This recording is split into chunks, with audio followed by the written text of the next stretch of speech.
What's up, tricksters and tricksettas from the second YouTube channel? We have another tier 3 sub VOD review at our hands here, and today we are VOD reviewing a Neon on Breeze that is currently Diamond Uno. His name is Take It Easy, which all of you guys should do a bit more in ranked solo queue, and this is what he has to say for us. Main account tracker, alt account tracker, okay. I played on my alt account, which is the same elo as my main. My main question here is not quite sure when to entry for the team, was the best timing to entry, when to lurk as a duelist, etc. Lurking as a duelist, but probably never.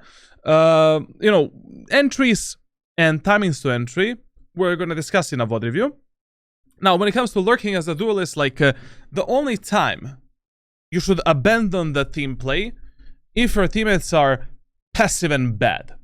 Like, if you have teammates that are consistently baiting you, and the 5-man pushes are not working for you, and essentially, team play is not working, that is the moment of time when you should maybe lurk, try to find some solo picks, especially on a map like Breeze.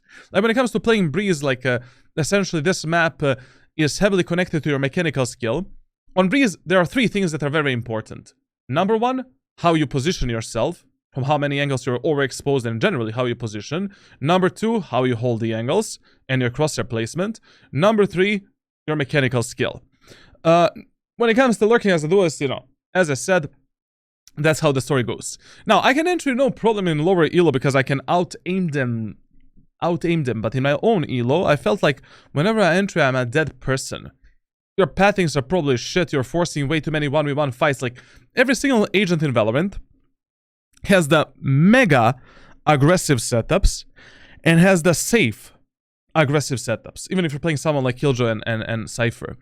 So, one of the main mistakes of the duelist players, number 1, you need to take in consideration against who you're entering the site. Is it Viper, is it Cypher, where are their setups, etc, etc. Number 2, are your teammates able to refrag you? I would much rather have a duelist that enters the site, takes the space from me without dying. And without taking a kill.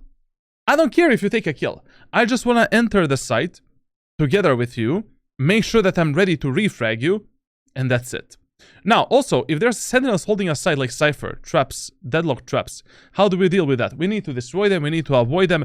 Usually, in elos below Immortal 3, if you are pushing a bomb site where there is a Cypher or deadlock or Killjoy, it is better to rotate and use that site as a site to fake the push or to split that bomb site. Like, for example, if you're pushing the B set of Breeze against the Cypher, you are probably fucked. Because there is no way that your teammates will have a proper game knowledge and proper utility users to actually deny that utility. And it's just better to avoid that site and rely on everything else that you have available for yourself. Tracker. This is the main, this is the alternative. They're same rank. Whatever. Let's review the main, it doesn't matter. Overall performance. So we started playing Valorant in episode 3. First of all, your playtime is very low.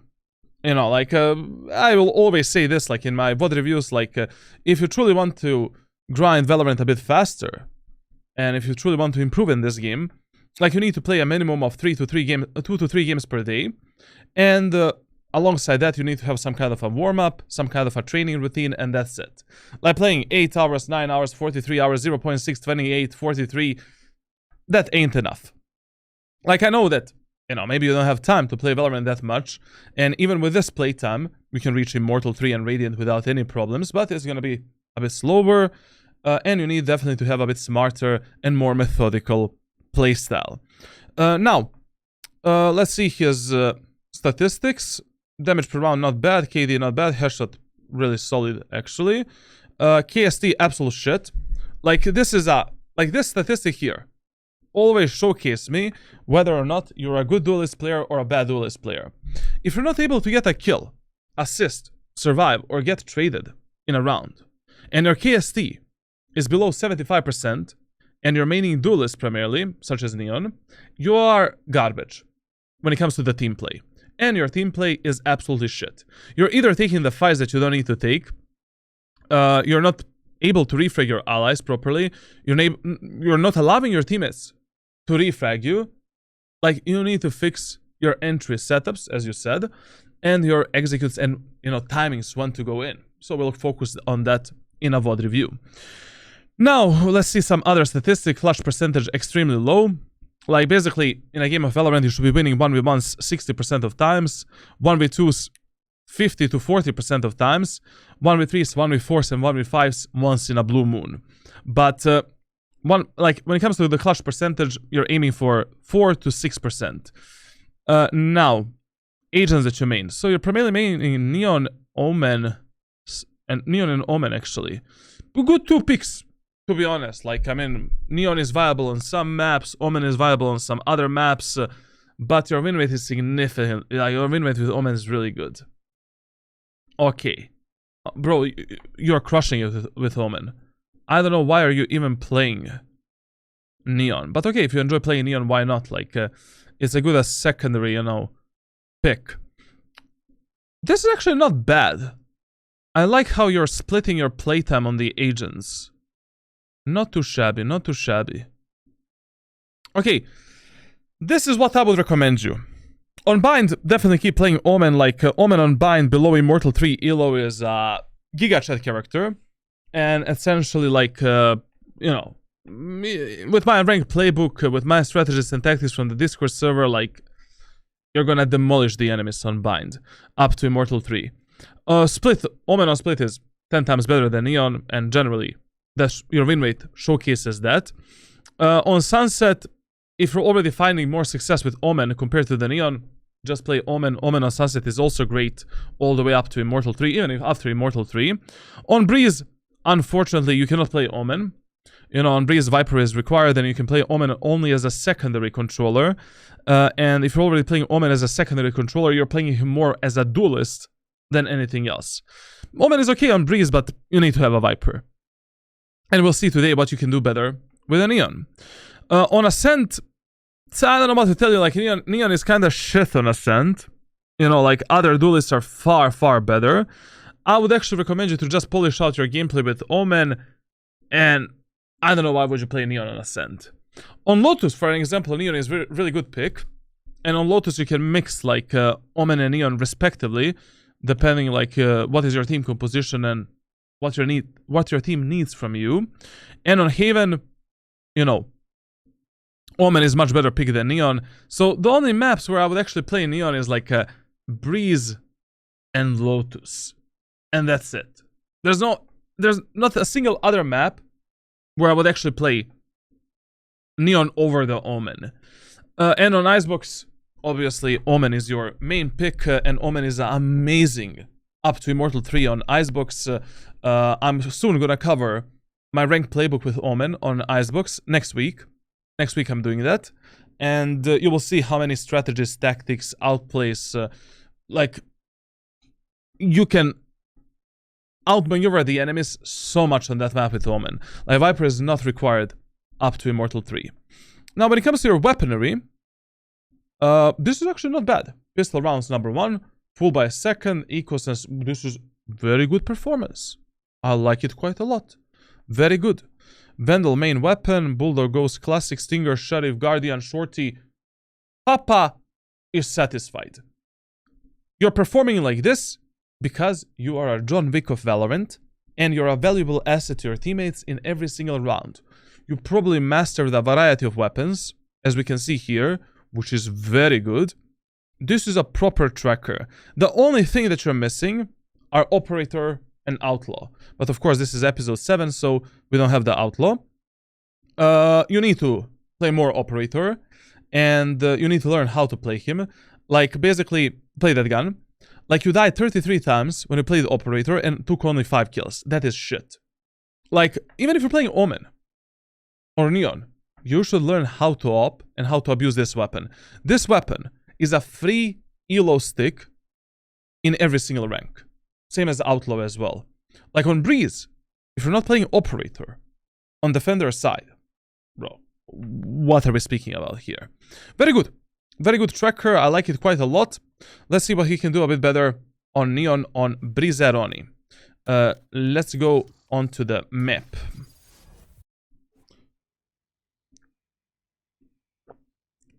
What's a good KST for Omen? It doesn't matter which agent you play, like, generally speaking, your KST should never be below 75%. If it is below 75%, that's really bad. 75 to 80% is optimal. It's okay. It's good. And if you have KST above 80%, you're a very good player. Very good team player, and you understand the game on a really high level. Papito's Toilet is a place of worship where the ancient radiant elixir can be found. That's kind of fucked up. Now, let's see where we're starting. On the defense. Very good. Very good. My ult's ready. 30 seconds left. Okay. First round on defense. Ooh, that's gonna be annoying. Let me just change my ultimate to maybe X. Okay, just a second. So, this is how the Breeze story goes. So, on both attackers and defender side, your number one priority and a default bomb site is the B site. Shut the fuck up, Neon. Number two priority, mid control and fucking up enemies on mid and also taking the space there. Number three, A site. What does this mean for you in the first round of Breeze? This simply means that no matter what type of team composition I have, I'm gonna play the B site in the first round. And what would I do with a Neon? With a Neon in the first round, buy the Sheriff and just hold this off angle here. You can hold a small crack or there. We're holding for the window primarily, applying the top to bottom rule. Now, what is the top to bottom rule? That's a story for another time. Now, if the enemies are pushing B, try to get some kills. You can, you know, abuse off angles and try to fuck up the enemies. That's it. I would never allow my teammates to defend the B site in the first round. If the enemies take the B site in the first round, playing the retake is hell of a fucking time. Now, you know, enemies are not pushing B, they're pushing mid. Turn the focus on mid, fuck them up there. Play safe, that's it. Enemies are pushing A side. You know, rotating to CT. And we're using the tube area of the map to contest the enemies and help our teammates on A. But there is not a single moment of time with any agent in Valorant where I will start on the A site in the first round. Done. Let's see what you do and what is gonna happen. And also, with a Neon, to be honest, just go for a Sheriff, like, and just go for the one-taps, like, you know, there is no reason to buy anything else. It's a long-range map. Okay.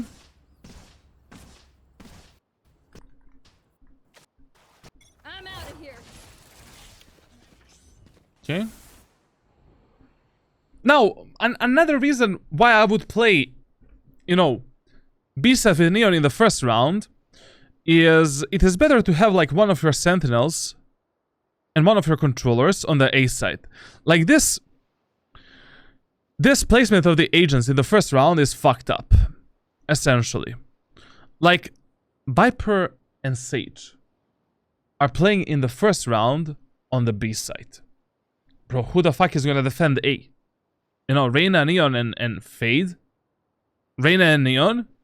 Like, you need to have one Sentinel on A, on one side, controller on other side.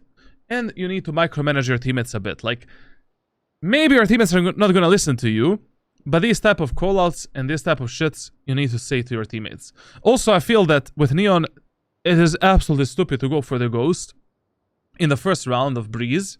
Like, this is a long-range map. Not a single of your utility is that valuable to sacrifice the Sheriff. Go for the one-taps, fuck up the enemies, abuse the off angles, and that's it. Now, whenever you're playing Breeze, and enemies give you this Viper wall right here, your main and primary job, if you're already playing passively from the backside, get on this off angle and fuck up the enemies. From this position, depending how the Viper wall is actually placed, is it more here or here? There is a 70% of chance that you're gonna see the head of the enemies as they're pushing onto site. Especially if the enemies are hugging that wall there as they're pushing onto site. You can easily take the kills, surprise them from this off angle. After spamming the shots, we can drop down, play the retake with our allies, hold the enemies there, and that's it. There is no reason to play at the backside right now, get pop flashed by the enemy KO, and get deleted from the map. They have two pop flash characters, KO and Reyna. If we stay at the backside, we are dead. Yeah, something else. God help us. One's mid. Okay, they didn't do a single flash, I guess. I thought. One's still mid. Enemy spotted A.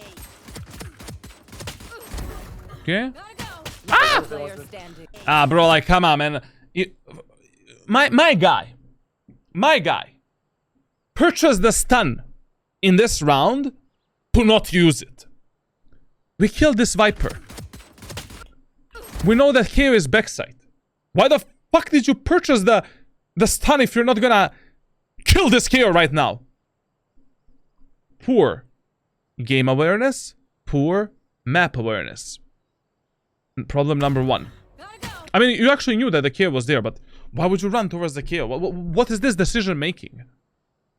Plus, you have a Sage in your team. Sage can heal you. What are we doing? Last player standing. Come on, man. Well, this needs to be better. Anyways, I feel that, you know, just buy a Sheriff in the first round and shit on these idiots. Also, a lot of times, when I buy the Sheriff in the first round, especially on Breeze, I don't primarily go for the headshots, especially if the gunfight is extremely long-range gunfight. And especially if you're playing in the lobbies below Immortal 1. Like, most of the times, you will apply more damage and have higher chances of killing the enemies if you just go for 2 body shots. It's so easy to get some easy kills with the Sheriff in the first round. Like, who the fuck plays in the first round of Breeze classic pistol with a light shield? Nobody. No one. I haven't not met that person in Diamond yet. If you're Diamond and you play a classic with a light shield, you're crazy. Buy a Sheriff. Easy shots. Easy kills. You know, fuck these duels, you know, long range duels with a ghost. Like, you would have killed this Viper with 5 body shots, you know, 3 shots before. Now, if you lose the first round of Breeze and you're playing the second round, now that the Outlaw is in the game, I would just recommend you to force the Sheriff, and maybe we can go for a more aggro place and try to surprise the enemies. If you're not confident going for the aggro place, just, you know, hold some really good off angles and that's it. Now, where should you play in a second round? When you lose the first round, once again, play always B site. Enemies have a low buy. God knows what they're gonna, you know, they have a half buy, force buy. God knows what they're gonna purchase. And just play B, play a fast rotation. Maybe you can push elbow in a second round. That is a good thing to do. If you lose the first round, take more space from the enemies and be more proactive. Generally speaking, on this map, whenever you're playing eco rounds and half buy rounds, especially if you're playing duelist, and you have a, you know, let's say a Sheriff only, or some kind of a shit gun like that, just aggress the enemies here, take more space from the enemies, try to surprise them, try to get some potential picks. End of the story.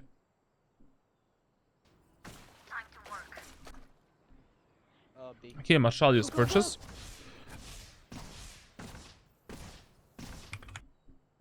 But remember that on Breeze, no matter what is the outcome of the first round, second round, you should always play around the B site. Flash. Running low. What pistol defense buy should I go for on Viper? I still want Molly and Orb though. Ma fuck the Molly. You buy the Orb and a Ghost. You use the wall for the A site, you use the orb for the B site, and that's it. Because in the first round you have like 40 seconds to prepare for the round and you have time to do that. And you play B site, of course. One's close left. You see here, if you actually purchase the Sheriff and if you push the elbow in the second round, maybe we would have found the timing to fuck up the enemies before the enemies shit on our allies on the B site. Spike planted. Last player Okay. standing. Okay. Let's move next. Now, if this was episode 8, in the third round, where the enemies are bonus, I always force up the Outlaw. Outlaw on Breeze and Operator are the only guns that you need to win a match on Breeze. If you have a proper positioning, repositioning, crosshair placement, mechanical skill, easy fucking kills. And your secondary weapon can be like Sheriff, Shorty, depends which agent you play, of course. Now, what do we do in this third round? In this third round, we just apply the rule of fear, an ABAB rule. So, in the first round, enemies went A. In the second round, they went B. So now the highest chances are that enemies are gonna go onto the A set and maybe do some kind of a split or a 5-man push on A. That's why in this round, we can just play passively. It is a bonus round for the enemies. And once again, we can abuse some off angles and good positions to fuck up the enemies. Fry that bomb. Okay, Guardian. We can do that as well.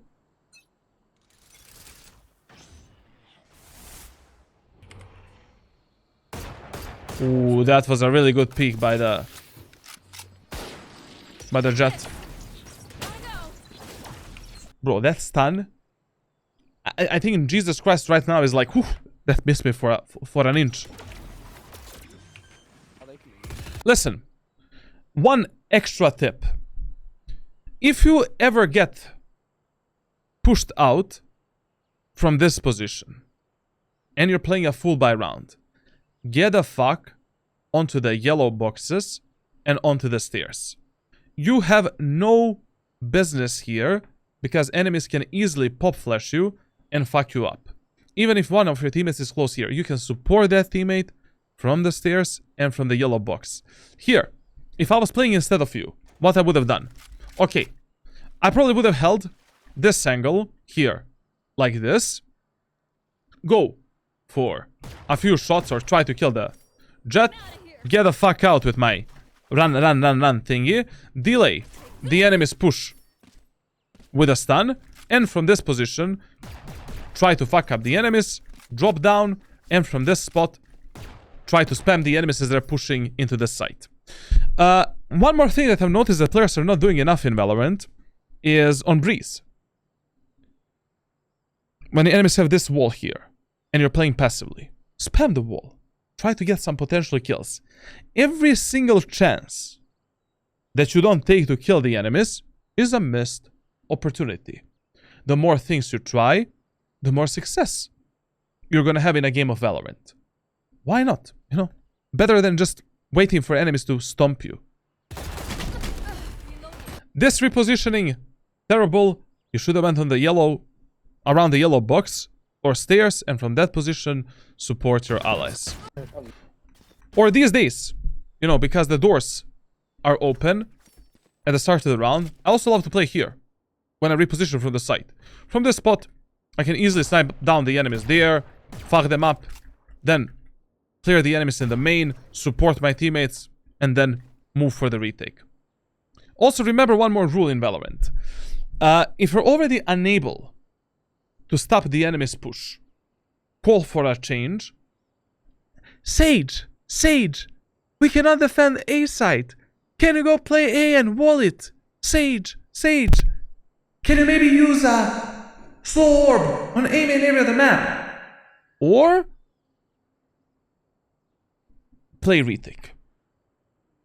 It is better for you not to die and play a 5v5 retake against the enemies that are playing a bonus or an eco round, rather than losing the numbers, losing the guns, and losing the round like a boosted bonobo.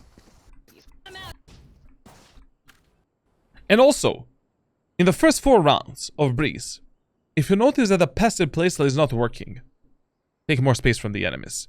Especially when you see that the enemies are playing S5 and just pushing S5 through the choke points, take more space. Try to push the elbow. Try to push bottom mid. Try to maybe push A main area of the map with some kind of a pop flash.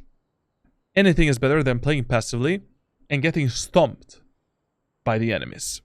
Now, in this round, chances are 80% that enemies are going to push B side. Why? They have a KO ultimate. With a KO ultimate, it makes more sense for the enemies to push the B, because they know that the Viper is playing B side and Viper is gonna die like a potato. If you're playing Viper and you see that enemies have a KO ultimate, you should do your setup on B, but your teammates should be playing on the B side so you can still use your wall and stop and delay the enemy's push and help your teammates out on the site. Second reason is enemies are going A, B, C, D, E, F, G, and that's it. Ooh, how surprising. Whoa, enemies are pushing B with the KO ultimate. Wow, I would have never guessed this. Also, you know, if you already have some kind of a good reads like this, like enemies are abusing certain pattern, enemies do have like a certain utility that makes more sense. What the fuck is happening with this part of my hair? Like, what is this? Whatever. Enemies already have some kind of a utility that makes sense to be used on a specific site, and you're playing an eco round. Stack the bomb site. That is another thing that players in Valorant are not doing enough. Stack the site, gamble, if it is already an eco hull by round, and, you know, that's still better than relying on these 3 idiots on B site to do something. I'm out of here. Running on site. Go, go, go. Oh. Spike planted. Okay, in this round we got really good information that the enemy Cypher likes to lurk and flank. This is really good info.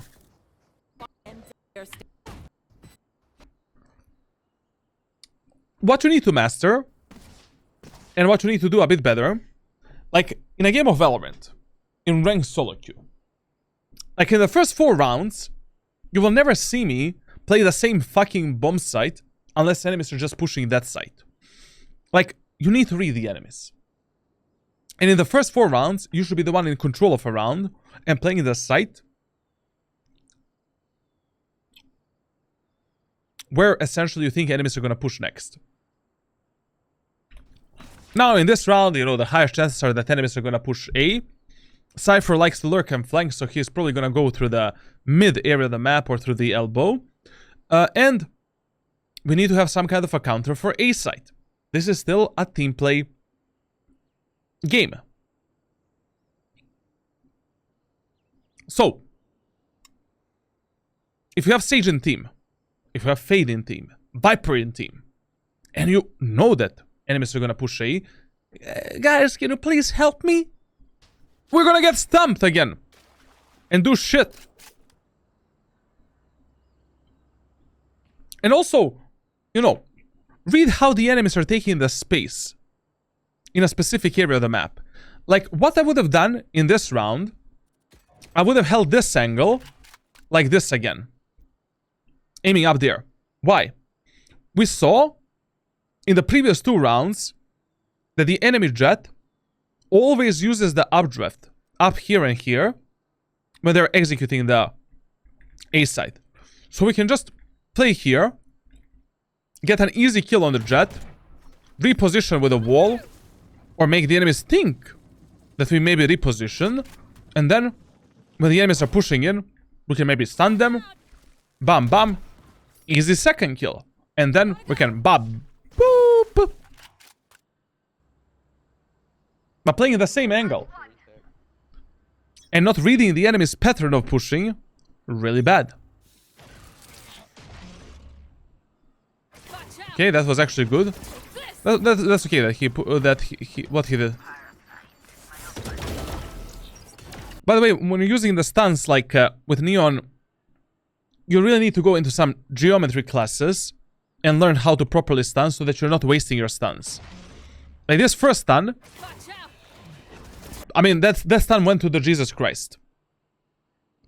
Like the main mistake that I see from the Neon players, like in my coaching sessions, is you guys are either wasting your utility left and right, number 1, or number 2, you're stunning yourself and your teammates way too much. Like, you know, if enemies are pushing, aim in area of the map. Aim for that stupid box. And if you don't have time, or you don't have like angle to stun that, maybe, you know, bounce it from here. Bam, bam. Look at that! Geometry classes, adaptiveness. Think about it, like.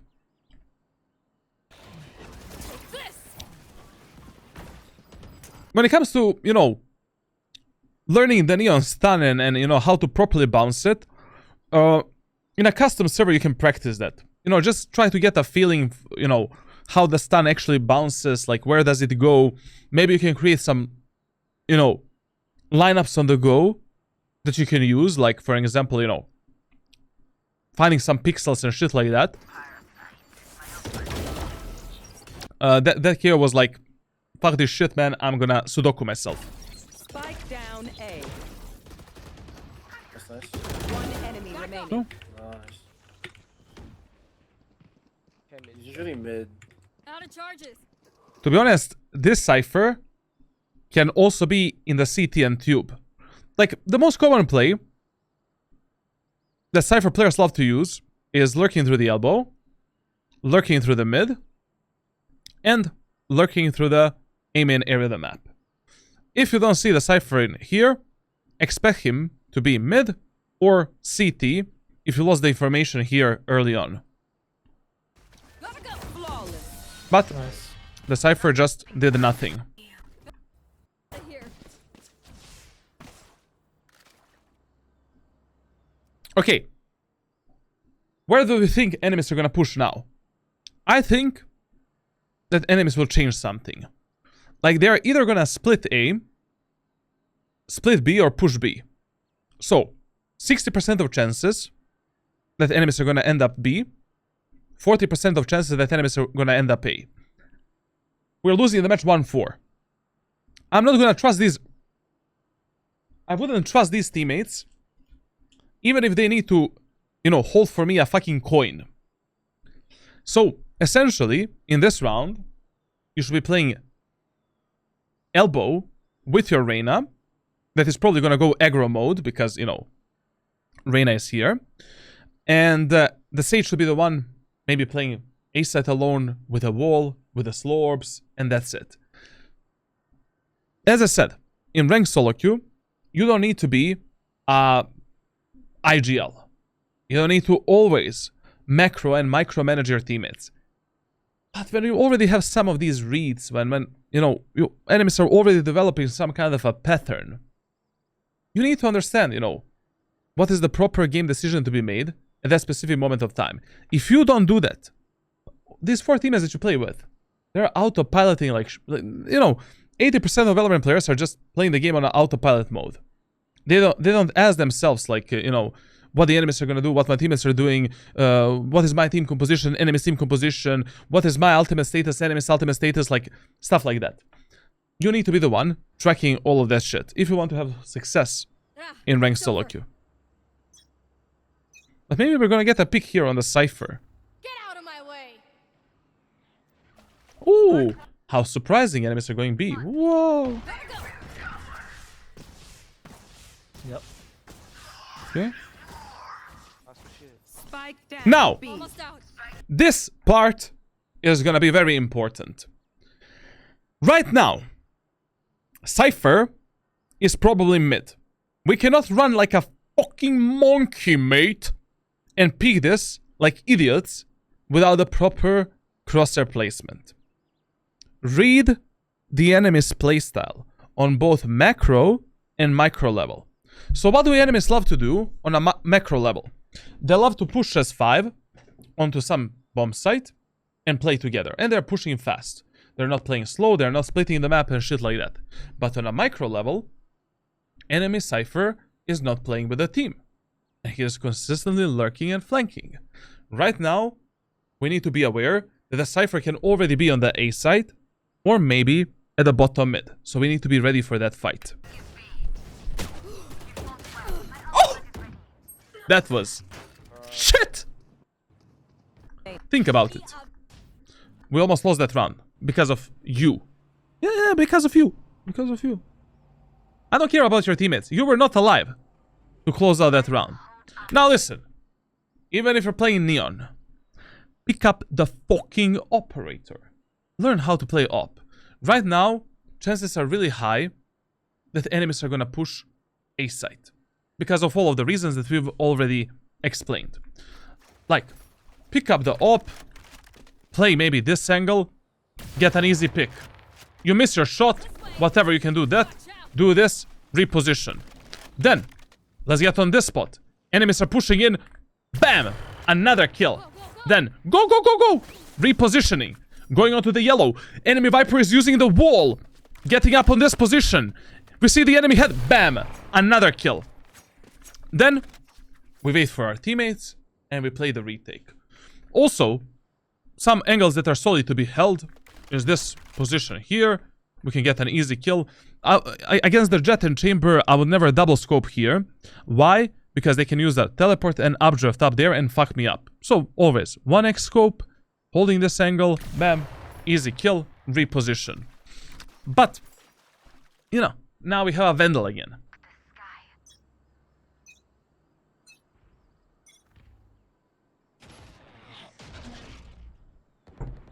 Okay. Enemies are splitting A now. Oh shit. Bro, I get toggled for a little bit, what the fuck? Okay, so this is where the enemies change their playstyle. But the ABAB rule is still applied. The meaning of the ABAB rule is, what is the definition? Enemies every single round will try to do something different, thinking that they are unpredictable, while in reality, that makes them more predictable. So, ABAB rule doesn't mean that enemies are going to go A, B, C, D, E, F, G. It simply means that one round enemies are going to maybe push A, push B, then they will play default, stuff like that. So you can just expect every single round something different. So in this round, I definitely wouldn't expect a 5-man push on B. But here, Cypher is B, Viper is mid, he'll probably use his knife as a fake to get the information in the A main area of the map. What should we do at this specific moment of time, when we are 4v3? We made a true numbers advantage. We don't need the map control anymore, because we're playing a full buy round. Fade and Viper are playing together to some degree. Reyna is alone on mid. If Viper dies and Reyna takes another solo fight, this can easily turn into a 2 versus 3 scenario. So right now, you should be running like a speed from the boys and going towards your Reyna, killing and isolating the Viper before the KO can assist her. And even if the KO goes on A-set and take the A-set control, who the fuck cares? Preserve the numbers, play on the refresh potential, and delete that Viper from the map, delete the Cypher because he's also alone, and if the KO plants the spike on A, nobody gives a shit if we end up in a 4v1 scenario. Taken out. One enemy remaining. Even though you got a kill here, I don't give a fuck about this kill. Your Viper could have died on mid, Fade could have died on B, Reyna could have died on mid, and you could have ended up in a 1v3 scenario. In a game of Valorant, it is better to pre-assume that your teammates are mental imbeciles. And when you have a true numbers advantage, sell the map control, prioritize the refresh potential, and prioritize playing with a teammate that has the highest chances of dying at that moment of time. Oh, nice. You should be... Your map awareness is 0 points. You know, on my Discord server, I've already explained somewhere here when you should be looking at the minimap. Like, just find out. I answered that question quite in depth and you can find it.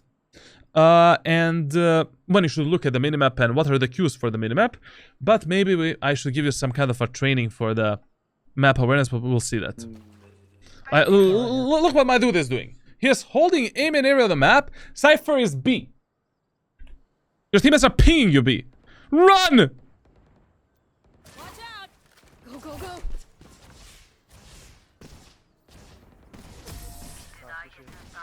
He even used a stun for the aiming. Run.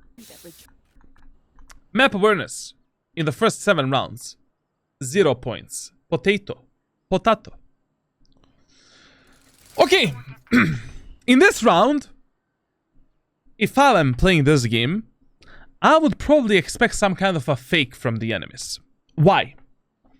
Because everything failed for them.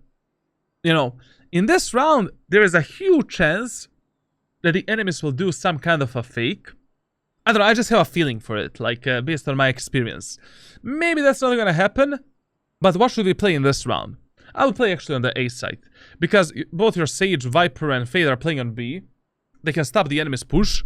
Chances that enemies are gonna go A or B are 50%, but this is probably gonna be some kind of a fake. So you should tell your team. So what should we do?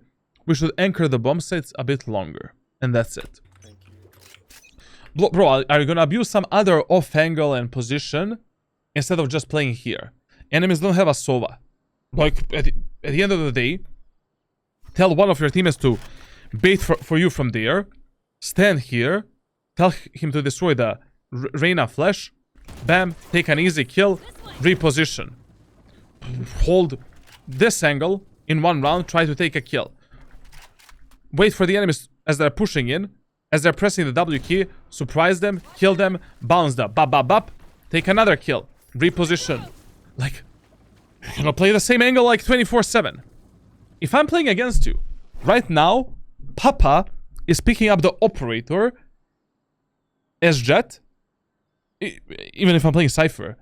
Picking up the op, killing you backside, you're dead. The hunt begins. Okay. Okay, I'm just pushing as far. No, you need to change your playstyle a bit more. Like, literally, you're defending the site in the same... Like, apply all of the rules that I've explained thus far, you'll have more success. Like, literally, you cannot play the same position 24/7, especially if you're not finding any success from that position. And you need to learn these, to use your stun in a more effective way. Enemies flash you here, no problem. Like, you use the stun there from the wall. Basically, enemy Viper has a wall here. Smarping this position. Bam, bam. Done. There. Smarping this cross, where the yellow shit is and the gray shit is. There. Bam, bam. Peek, bam, bam. Easy kills. Like, I don't know, man. Like, you're wasting your stun. You're just doing them like, bam, bam. Like, you don't give a shit about it. Geometry classes in a custom game, and, you need to be more efficient with this utility usage. Oh, okay, suck. And also, when you're repositioning from the site, listen, if your teammate is stuck in this position, that is the moment of time when you should play this spot to assist your teammate and to help him out. If your teammate is playing around here, get back onto the yellow and onto the stairs, and from these positions, wait for the retake and try to fuck up the enemies as they're pushing in. But you should never stay here, unless you're playing some eco hull by weapon and you just want to trade yourself for a few kills.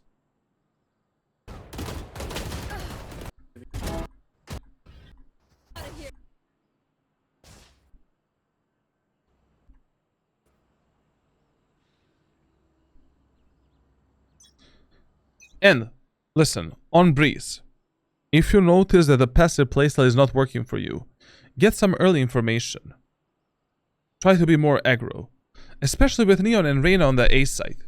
Tell the Reyna el brother, do the flash through the wall. Here, There. I'm gonna stun this, bam bam, done. Probably there's some kind of a better stun for this and lineup that you can find. Take an easy kill, bam bam, get the fuck out. Like, you're selling way too much map control to the enemies. Like, put some pressure onto the enemies.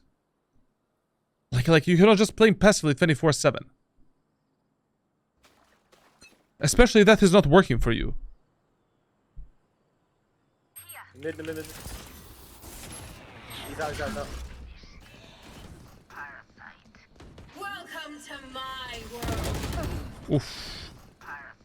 Welcome to my... Like, this peak would have been okay if maybe you're a 5v5 and, you're trying to surprise and contest the enemies, and if you didn't get tagged by the KO knife. But because you got tagged with a KO knife, and you play this position 24/7, this peak of yours was very predictable. And if you're going for this peak, you really need to have some really good mechanical skill if you want to get a frag. So essentially, the reasons why I wouldn't go for this pick, number one, we got a 5v3 numbers advantage. Number two, we got revealed on this position. Number three, we play this spot like 24/7. And if my KO tagged you there, obviously I'm gonna expect you to pick and I'm gonna hold that peak. But if you didn't play this position that often, if you didn't get tagged by the KO knife, if this was a 5v5 scenario and you could have used your stun to aggress the enemies, why not? You know, it was okay.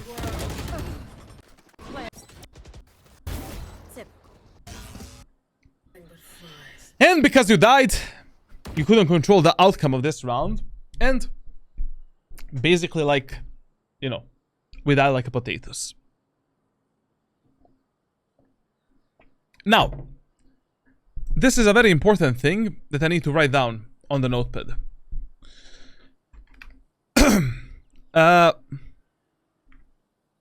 Important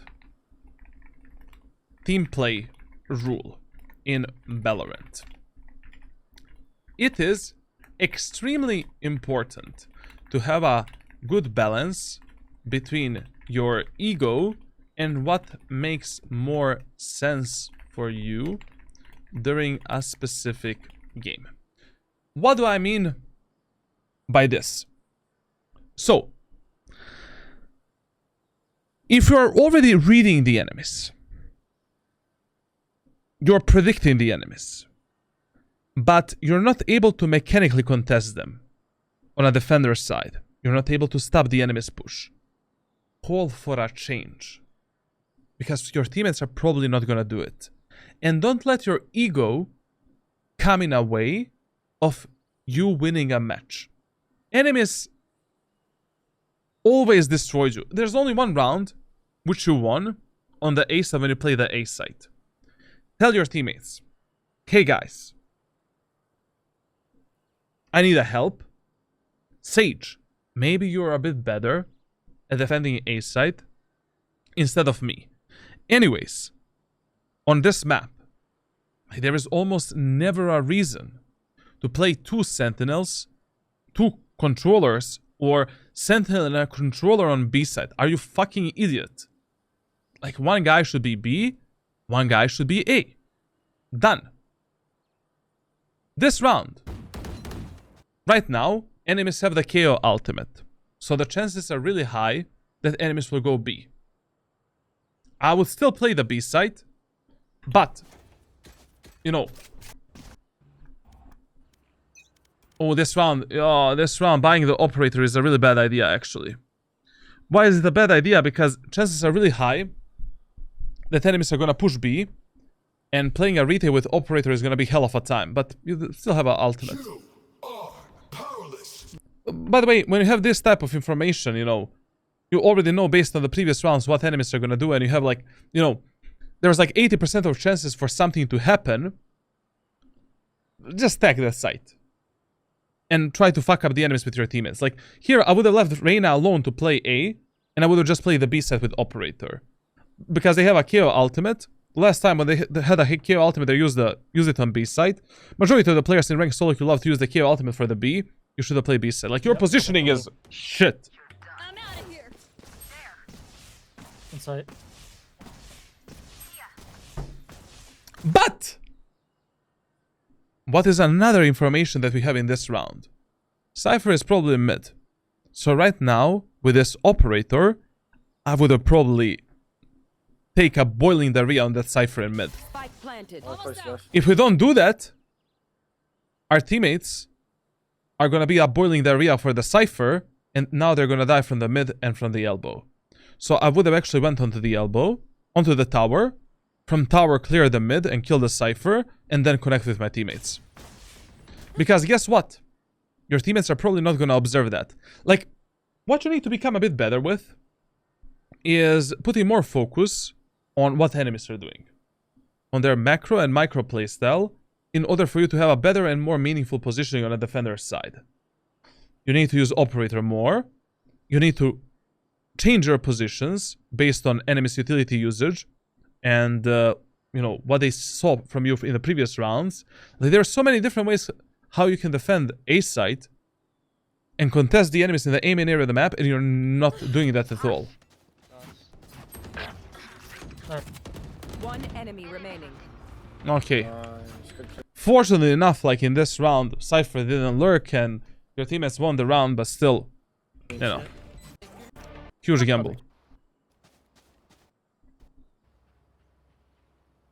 By the way, aim down sight. No, so I'm so sorry.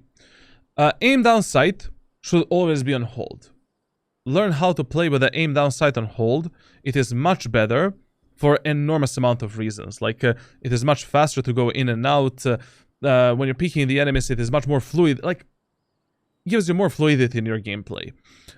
There's a lot of reasons for this. I explained this in my settings guide, so you can just watch that on YouTube. Like I think I can write down the settings for you guys in the chat. Now, if you're playing with a sniper rifle aim on toggle, always assign some kind of a button for toggle zoom level. Why? So, I'm playing operator, let's say on toggle. Just a second, where is the equipment? Sniper rifle aim toggle, and I don't have this button. So, in order for you to go between 1x and 5x scope, I need to press the button, go out. Press the button, in, out, in, out. This takes too much time. Why is it important to have this button to go between 1x and 5x scope in Valorant? Like, if I'm, let's say, holding the aim in area of the map from this position, I would hold it with a double X zoom. Because double X zoom, 5x zoom, allows you to have better micro adjustments, to see the enemy's pixel faster, and to react on the enemies faster. Whenever you're holding some long range area of the map, pixel corridors, tight angles, you should be using a double X scope. Now, if the enemy jet is updraft dashing onto my anal cavity from the doors, and I want to kill her with a 5x zoom, that is fucking impossible. How the fuck am I gonna do this flick with a 5x zoom? So, if you have a toggle, you'll need to go out, in, takes too much time. Instead of that, jet is dashing in, I have a double X zoom, 1x zoom, bam. That jet is dead. Capiche? Very good. Like, this is a necessity, essentially.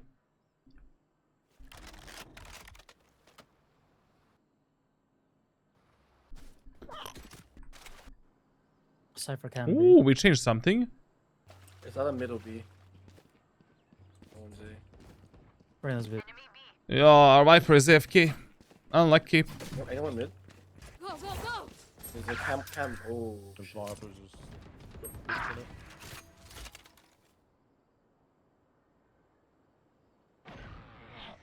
By the way, when you're starting the round, observe, like, okay, another rule. Reading the teammates. Reading the teammates. Observe the body posture of your allies. Like, for example, direction in which your teammates are looking at. How fast your teammates are taking in the space in a certain area of the map. And also which utility they're holding in the hands can tell you 90% of times for what type of a play your teammates are going. In the first 5 seconds of a round, before the round starts, like preparation time, last 5 seconds, I always take a look at the minimap to see what my teammates are doing. If I already see here that my Reyna and my Sage are looking towards this barrier, what does that mean for you? That means that your teammates, the Sage and Reyna, are probably going for some kind of an aggro play. And you just holding this angle is not going to do shit. And you're not able to assist them. So here, you're either going to play together with them, a bit more aggro, and try to assist them, or you're holding the doors and holding the mid area of the map. Otherwise, this is a wasted time in Valorant, Can be. and you did nothing for the first It's out of middle B. 6 seconds of the round.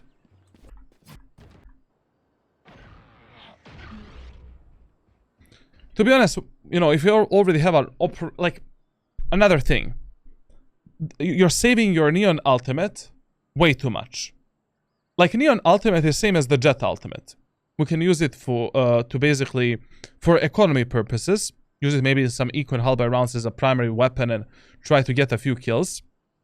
whenever you're in a clutch scenario, use the ultimate, fuck up the enemies, win the round. Here, 3v4 with the operator. We know that one enemy is mid. Let's push that enemy before our Viper dies on the site, and let's create a 3v3 scenario instead of a 3v4. With the operator taking that kill on the KO, is definitely gonna be hard from the tower position. Plus, we're not gonna be fast enough to assist our Viper. You're saving your ultimate way too much.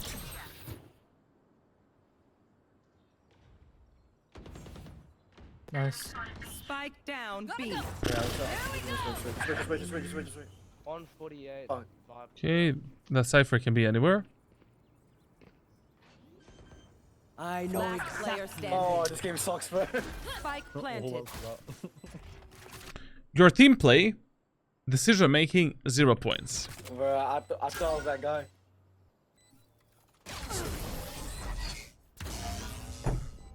Essentially, here, you should have been on tower, killing the KO because before the KO even has a chance to contest the Viper, and you should be playing with Viper as the enemies are pushing into the site. Your team play needs to be better.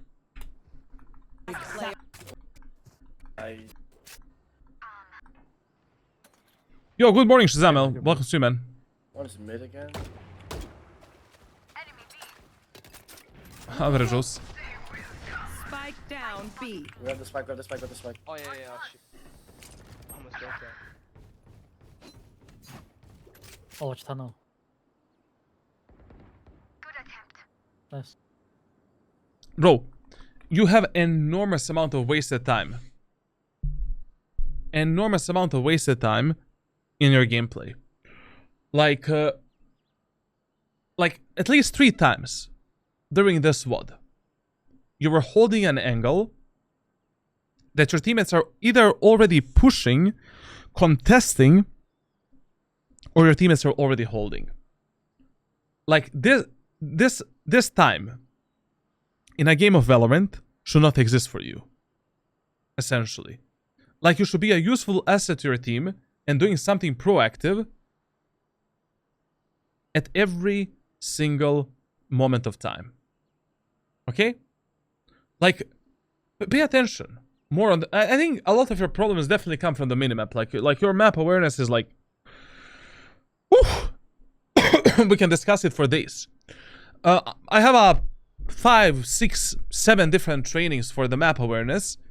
Maybe after this VOD review, I'm gonna share one solution for you. But this is terrible, man. Like, you know, like my dude right now. So, I'll watch tunnel. he's holding the tower. Oh. 1 second, 2 seconds, 3 seconds, 4 seconds, 5 seconds, 6 seconds, 7, 8, 9, 10. Viper is pushing mid. 11, 12, 13, 14, 15. During all of this time, he done nothing. Nothing useful for his team. Stupid. You need to be more proactive and more, you know, like, better game decisions, man. You're wasting a lot of time in your gameplay. One enemy Found the remaining. spy. Nice. Go res me, Sage. Okay, this here is probably going A, but it doesn't matter. Whenever you end up in this type of a scenario, like you're 4v1, man, you don't give a shit. Where is this last enemy alive? Whenever you have a true numbers advantage, your primary focus is compensating every single mistake that your stupid teammates might make. So, right now, you're playing with Viper, Sage is playing with Fade, and we are playing a 4v1 retake onto the A site. Don't let the enemy KO split you into 1 versus 1 fights, and you win this round. You don't need CT. You don't need tower. You don't need this. Gotta go. Okay, thankfully he is on the B site. Oh no. Go, go, go. I got it. Okay. Okay. Switching. Any. We won that round. I'm out. To be honest, if you applied all of the rules that I've taught you in this VOD review, and you apply the gameplay that I want you to play, more adaptive gameplay, gameplay where you're actually trying to read the enemies, trying to contest them in different ways, changing your playstyle depending on the enemy's playstyle. This half should have ended like 8-4 minimum. Now,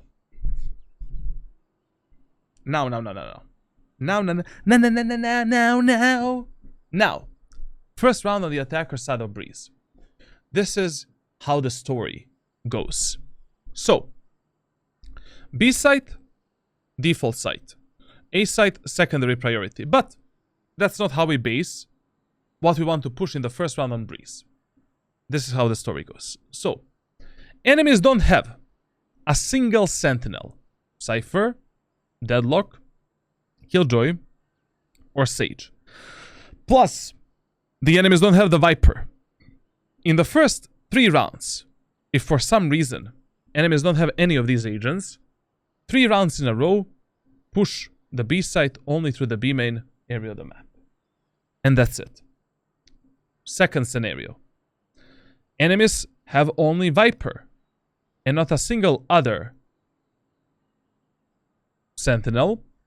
In the first round, we can try a 5-man aggressive push onto B, like all together.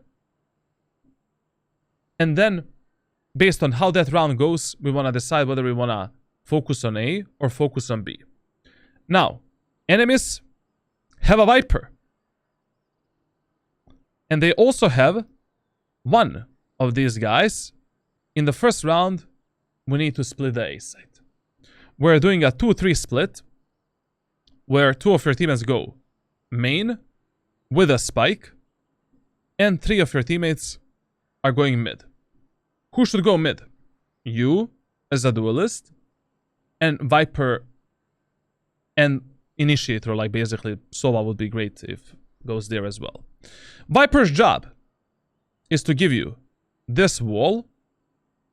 Your job is to contest the enemies at the doors as soon as possible, and essentially like take the doors control and make sure that this split is connected with this split right here. So in the first round of, if you're doing a split onto the A site, it's okay to go with a ghost and relay bolt.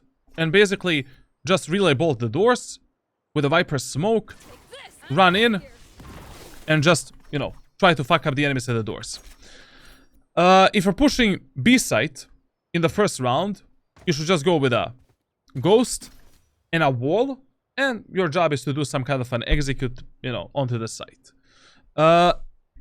There is almost never a moment of time where a 5-man push onto A through the A main choke point is actually good on Breeze. Like it's such a huge risk. It is so easy to stop the push onto the A site because the tube doesn't exist anymore, and if the enemies have the control of the doors, you're fucked. So that is the worst thing you can do. Enemies have a Cypher. They have a KO. They have a Viper. You are fucked pushing A site. If they have a proper utility usage and if they actually, know how to play on A site. If you're already doing a 5-man push on A, I would just recommend you to go with a Sheriff and try to go for the 1-taps and pray to God that we can push into the site. Now, whenever we are pushing A main area of split, we behave towards this area of the map in the same way as we behave towards the A main and B main of split. So if you're pushing A main of Breeze, sorry. So what does that mean for you? That means that in the first 3 to 4 seconds of a round, you should be holding this angle for 3 to 4 seconds. Why? Because players on this map love to peek A main area of the map quite a lot, with the pop flashes, with their jet dash, and shit like that. Wait 3 to 4 seconds. After 3 or 4 seconds, we're connecting to our teammates, and we are executing the site with our allies. But don't get surprised with some kind of a pop flash and with some kind of a stupid peek here. If you die here because of this, I'm done with the VOD review. Okay. Good. Careful with Where are you? Bring them down. Here. Just three there. Bro, like doing this type of a push on A site is just Sudoku. As I said, like I'm not really the coach that is promoting IGLing in ranked solo queue, but in the first round, in the elos below Immortal 3, you really need to tell your teammates what to do. Based on your team composition, based on enemy's team composition, and based on the map that you're playing. This 4-man push through the A-main, with a rain on mid. Right now, you're praying to God that Reyna is gonna get a kill on Jet. If Reyna doesn't get a kill on Jet, we're fucked. Bro, I'm about to walk out. She gets a kill on Jet. Now we can push on A side. But this was way too huge of a gamble. I'm gonna take a one. Enemy How the down. fuck is she there? Weapon here. Take hold. Just a second, guys. Like, I see some very interesting, like, like, what the fuck? I'm doing a VOD review of Neon on Breeze, and my chat is talking about the politics and countries. US isn't gonna go down. If it does, rest of the world is done. They have way too many trade partners. It's not... Have you ever been to the Balkan country? Have you seen how fucked they are? It's not they're raised correctly. My best friend is from Croatia, but from what I see with the Balkan countries, join the EU and get a stable currency with a building of housing. Other man, I can't really talk shit. Interesting. Interesting opinions.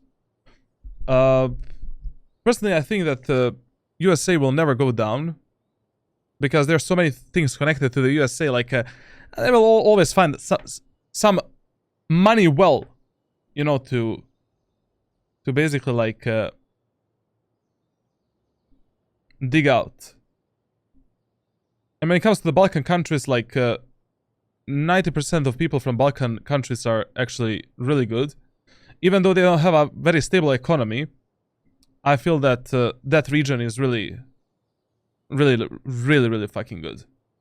Compared to other EU countries that are really, you know, kinda grey. Black and white, way too much. Oh, One enemy remaining.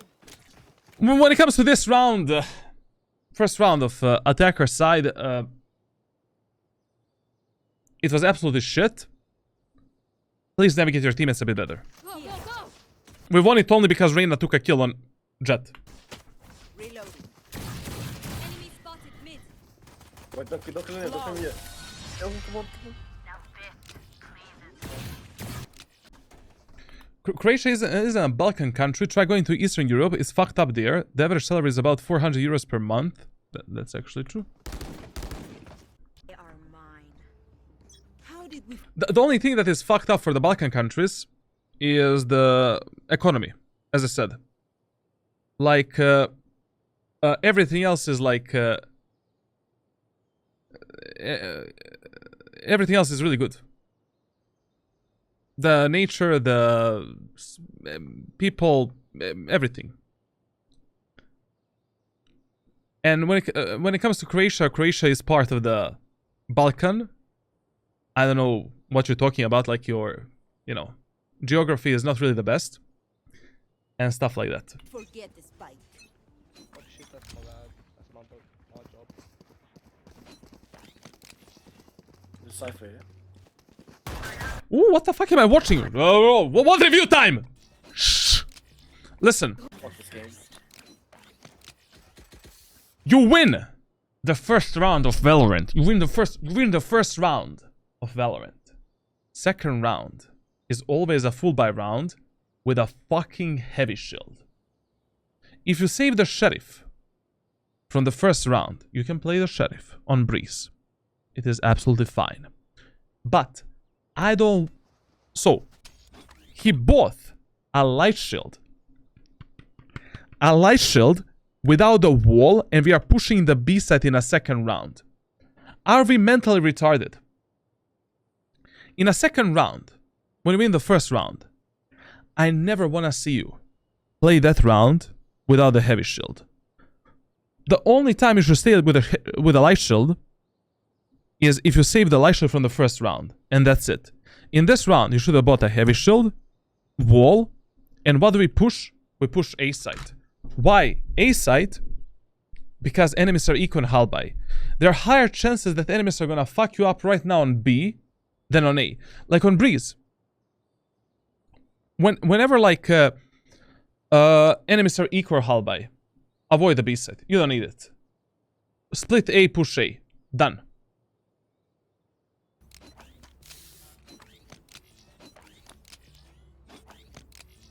Oof, my head hurts, bro. Oh shit, that's my bad. That's my job. Remember one quote. You didn't win a round in Valorant to lose the next round. Which simply means you don't go save in the next round if you won the previous round. The Cypher, yeah?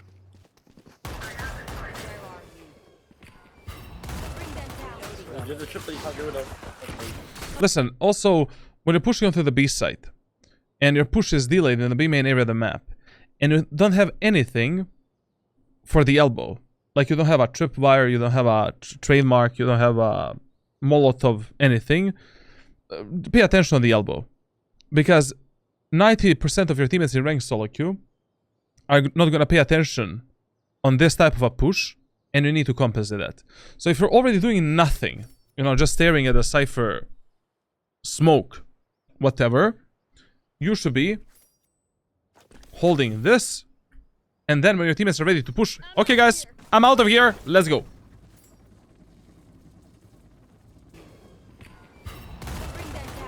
There's a trip that you can't get rid of. There's one. Spike down mid. I forgot about the Oh. Go away. Listen, can we make an agreement? If the enemies sell a Viper as Cypher in the same team, and enemies are equal and hull buy, push A. Split A. Push A as 5 or split A as 5. Okay? Done. When your teammates are pushing B side, and the push gets delayed or stopped, we are looking at the elbow, and then when the smokes go down and when our teammates are ready to go in, we go in with them. Okay? Deal done. Now, what I wanted to speak about... Oh, yeah. B-side execute with Neon.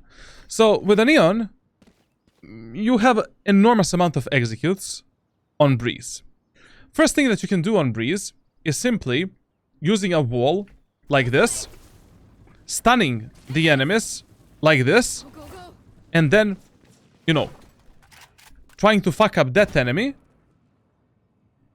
there, and taking the frontside control, then checking that angle. Like basically, Neon executes are quite identical to the Jet executes, for an example. Like, this is... Ooh, what the fuck happened here, man? How did this happen? So, So, this is the first execute I would use. Doing this, stunning there, Go, go, go. going into the site, checking that angle, checking this angle, checking this position, and then moving in the rest of the site with my allies. Maybe we can stun the backside from this position, peek the enemies, it's really up to you. Second thing, Coming through. we can use a wall like this.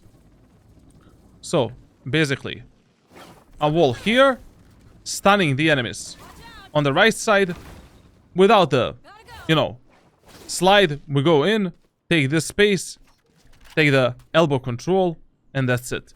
Check that angle, please. Next thing, using a neon wall like this, I'm out of here. Shortcut.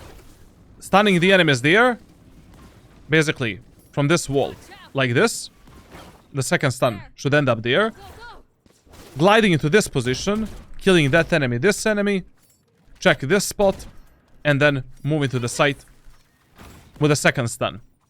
Next thing, using a neon wall like this, stunning that corner, getting that corner control, and then from this position, you know, you can do enormous amount of stuff. You can use a second stun there for this spot and this spot. When the wall goes down, ba ba ba ba ba ba ba ba ba ba ba ba, and that's it.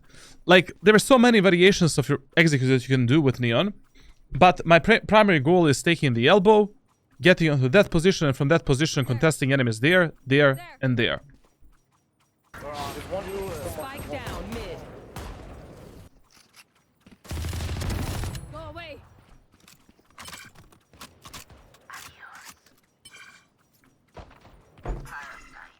One more. Okay. One enemy remaining. Okay. I have last. Okay. That's about it.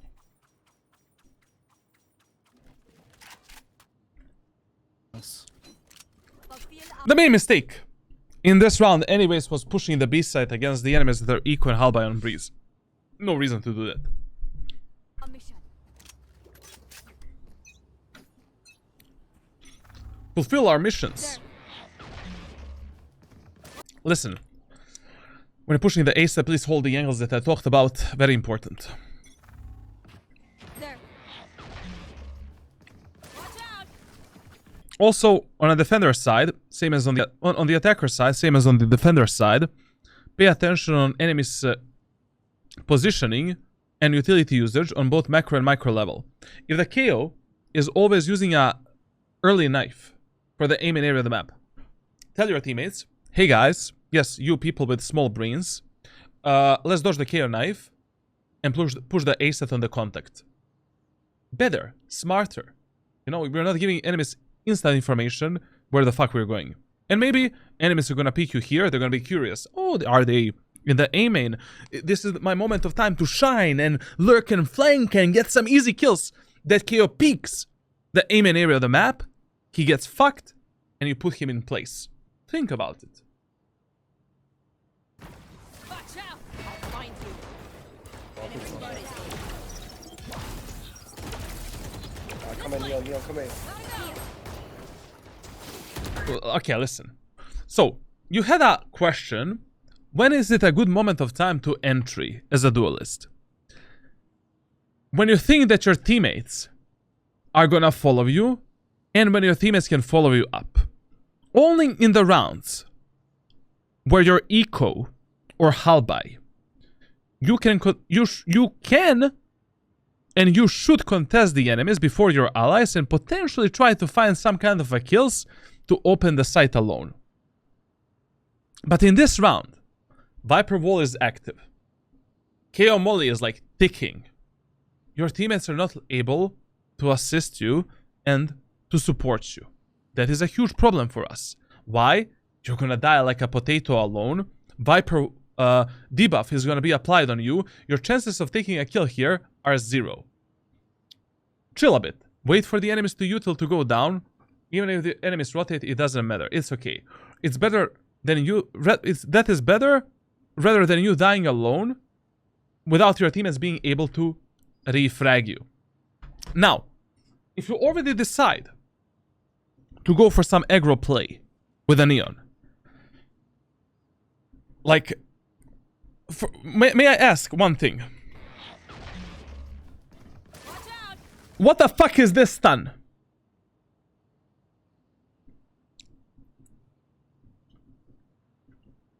Who are you stunning here? What the fuck is this stun? Like, all of these angles here can be cleared by the Fade Reveal and Fade Prowler. You should primarily save your stuns at the moment of time when you're ready to execute the site. Say, like, or to pressure the enemies back. Like, for an example, enemies are consistently peeking you in the A main area of the map. Sure, you know, if you think that your teammates will die here, stun the enemies, push forward. But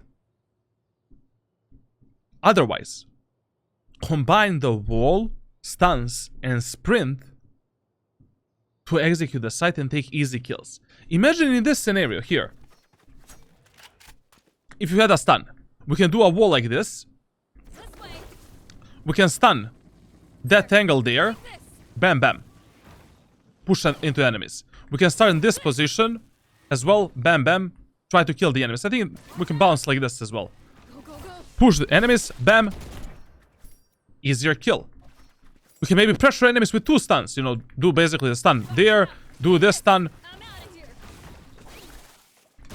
Easy kills. But, bro, you need to become more efficient with your stun usage. Your stuns are shit, number 1. Geometry needs to be better. You skipped your math classes. And number 2, they need to be more meaningful. You use them to aggress the enemies, take easy kills, stuff like that. What is this? Yeah, come here. And then your chances of taking this kill are below 50%. Like, this is not even a 50-50 fight. Number 1. Number 2, your teammates cannot refrag you at any moment of time. Like, when I'm entering the bomb sites as a duelist, like, I always pay attention to the minimap. If I feel that my teammates are not ready to go in and to refrag me, I'm not gonna go in. Wait for a better moment of time to push in. Maybe we can rotate to the B site. Maybe we can cut the noise for 20 seconds and reheat the site. Like, another mistake that I see Valorant players make quite a lot of times, like, I don't know, enemy Viper did a smoke and Molotov, and you force a push. Wait! You don't need to go in. Reset the round. Chill a bit. You know?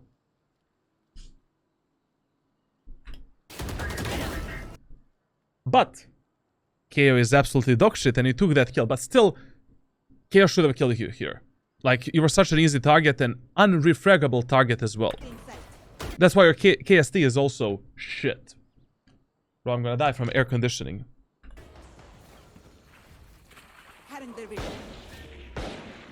Dead. I'm out of here. Dead.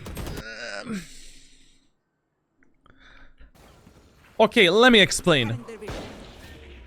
Right now, we got a 5v3 numbers advantage. And our Reyna is going for one absolutely retarded play, pushing the wall for no reason. Like, there was no reason to push this wall. Would have I supported my Reyna? Probably not. Like, I also wouldn't push here because I don't care about this Reyna. Even if the Reyna dies, we're still playing a 4v3 post-plant. I need to stay alive because I don't know how my teammates are going to play the post-plant. It is still early on in the match and I don't know how much I can trust my teammates. So these type of plays you don't need to support. It is absolutely fine if you opt in for another win condition. Dead. I'm out of here. Even though that refrag was... That bait on the Reyna was absolutely fine and that kill was muy bien. Very good. Okay. We flank. Flank. Reloading. Oh, 85, 85. What the fuck am I doing? Yeah, flying. Bro, map awareness... your map awareness and positioning on Breeze. 0 points. Like, right now he's holding this angle, where Reyna can peek him from CT, Sapphire can peek from aim in.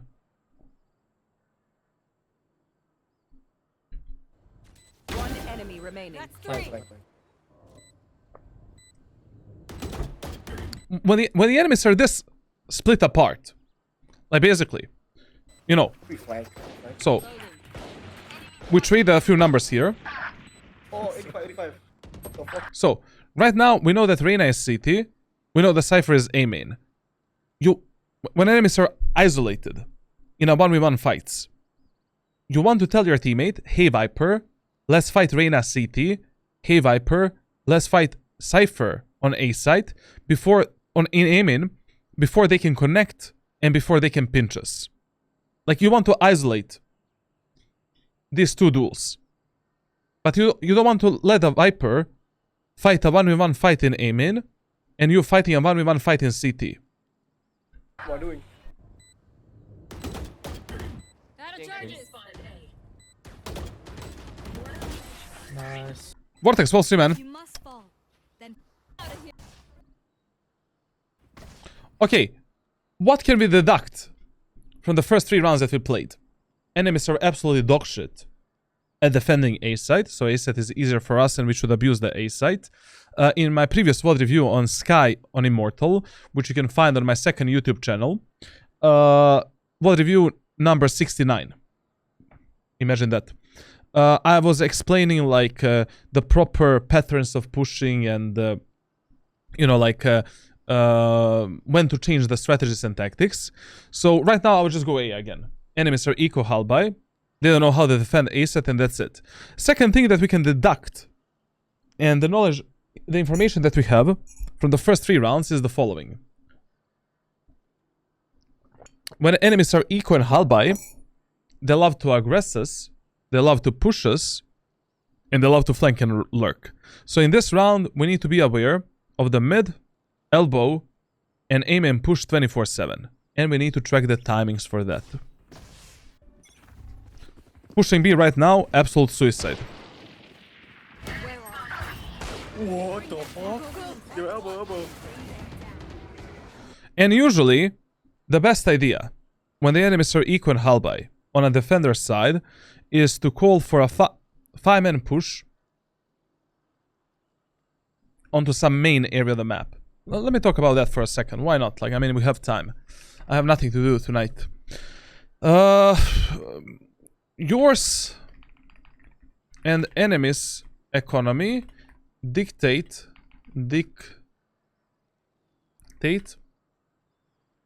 how you want to play specific round. If enemies are eco or hull by on defender's side, you need to tell your teammates to play as 5 and to push an open area of the map where enemies cannot fuck us up with utility, isolate us into 1v1 fights, or fuck us up with close range weapons. If avoid claustrophobic areas of that specific map.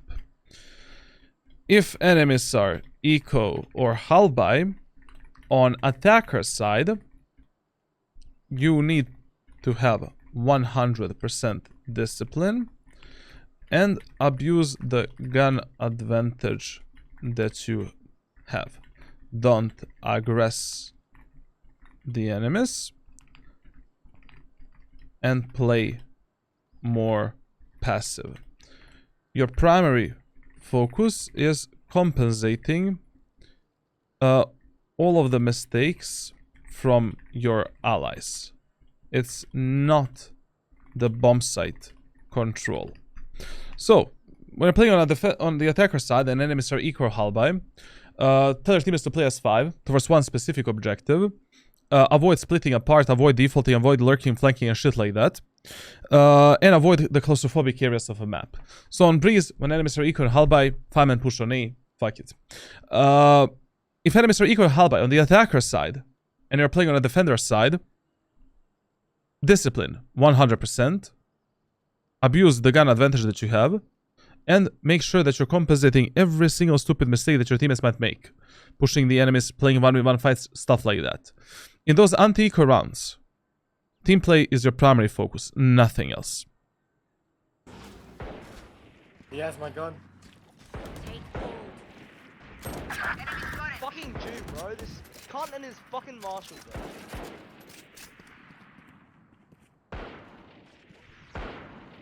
Oh, Oh my god. Last player standing. Spike down B. The hunt begins. Yeah, go, go, go. Unlucky. Fucking Jew, bro. that's my gun. Yo, elbow.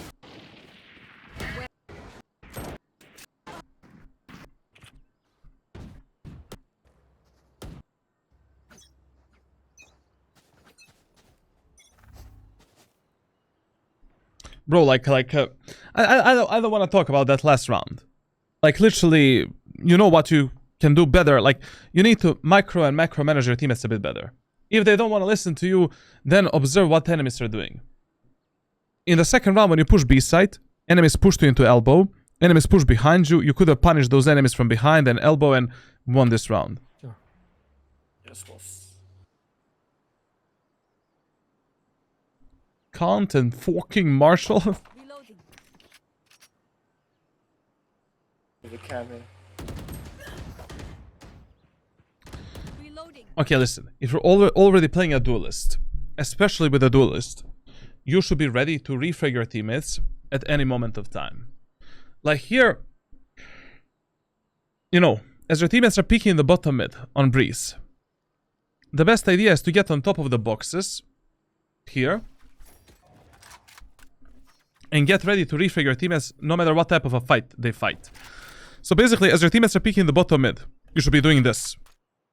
Killing the enemies there, potentially killing the enemy from here, killing the enemies there. There's a cam here.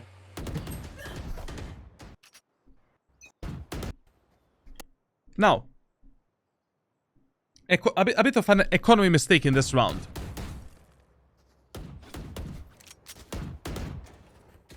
Let's go. So in this round, we're playing an eco round. We should not be buying anything, essentially.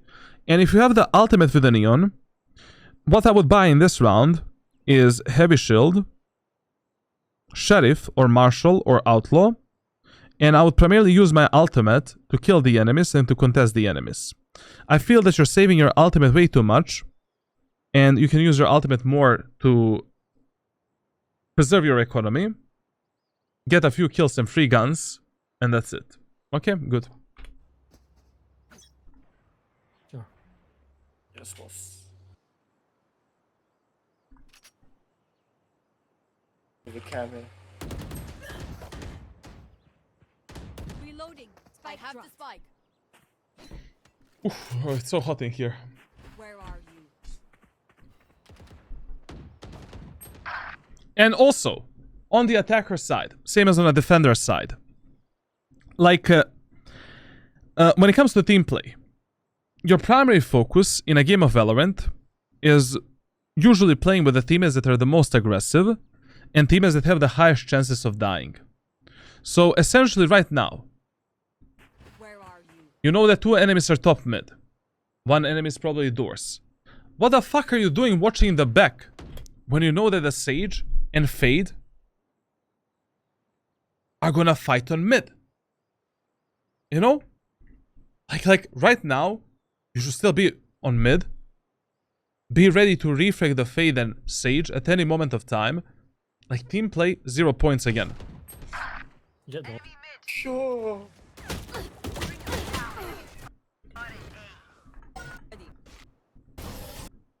Never.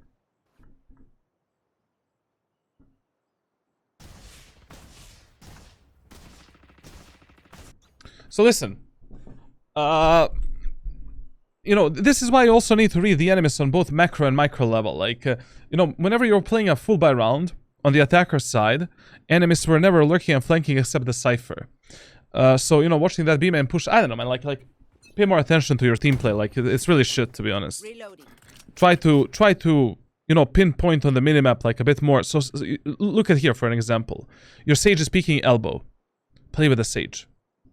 Like, last time when the Sage peeked elbow, enemy Reyna fucked her up. And enemies are always contesting the elbow. Like, right now, your Sage is your highest priority. Sage is gonna die in 2 seconds. Cypher here. Magically got a kill with a stinger. Doesn't count. You should have been there to support your Sage. That was a magical kill. Someone chose this. Enemy spotted B. Come on. I don't know why you're not using your ultimate. Like, am I missing something? Like, look at here.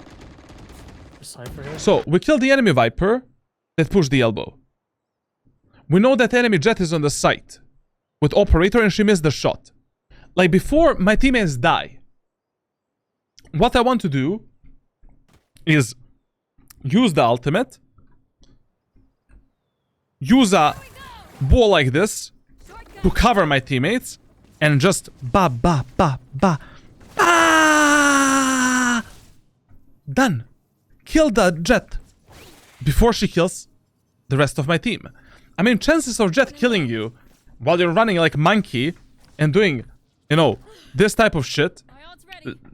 below 10%. Enemy spotted B. I'm out of here. Come on. There we go. Next. Viper. Drop. Oh, nice. What do we know based on the previous rounds? Cypher likes to lurk and flank. Right now, Cypher is in the B main, KO is probably mid. Maybe this is not gonna be true, but, you know. So what is your highest priority right now? Playing with the Reyna. Reyna is gonna die in 2 seconds. One enemy remaining. Careful. Okay. She didn't die. She could have. You should have been there with the Reyna and play with her. Fine. He's a rat. Right now, Cypher. Where can the Cypher be? Oh my god. Oh, Cypher is B-main. What a surprise.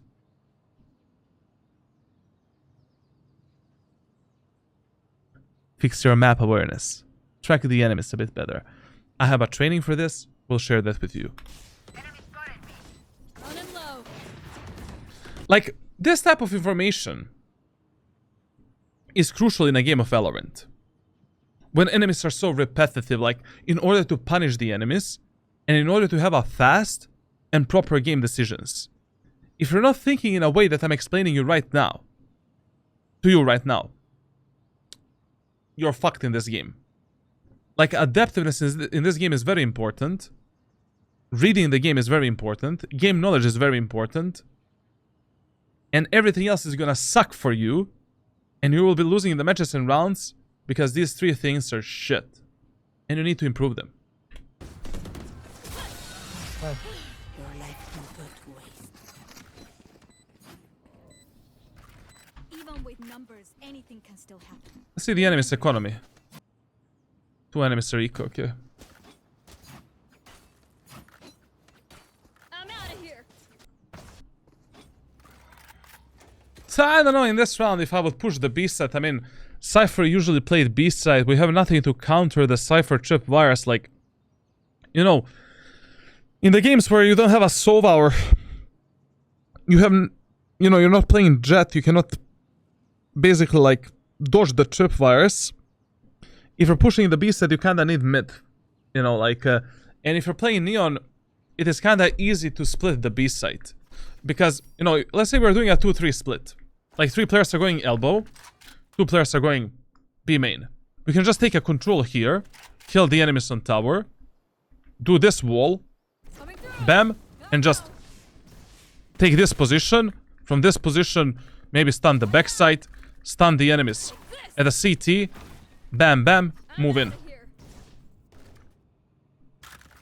Like, this is a suicide, man. Sudoku in-game. If we see Cypher, let's rotate. Yes. Get out of my way. There's me one elbow. Very good. Very good that we're holding the elbow. Bring them down. Now, this cross replacement is for the Yao Ming, like, but okay. Bring them down. There. You see, observe this problem.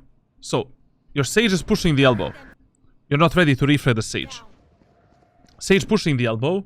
You're not ready to refray the Sage. Like, you should be at least here, close to the Sage, to refrag her. Your Sage is there. You're not moving at all. Sage can die. There. You're not ready to refrag her. Keep a better distance between you and your teammates. And it is totally fine here that you play with your Sage, because for some reason your stupid Sage with a spike is going elbow while the rest of our team is pushing B main. If the Sage dies here and we lose the spike, like, you know, we're fucked. Here. Pushing up, mid, push. Molly. Neon. Spike down mid. Where did that's Okay. Where's the rest of the enemies? Jet is mid. Where's the Cypher? Mid or behind us. So what do we do now? Play together, kill the Jet, take the spike, and that's it. what was that? The Jet's nest. No, the elbow, man. Yo, you can die from the aim. One enemy remaining. That was so risky. Stalking. Yeah. Running low. Coming through. I'll find you. Gotta go. Mark. Last player standing.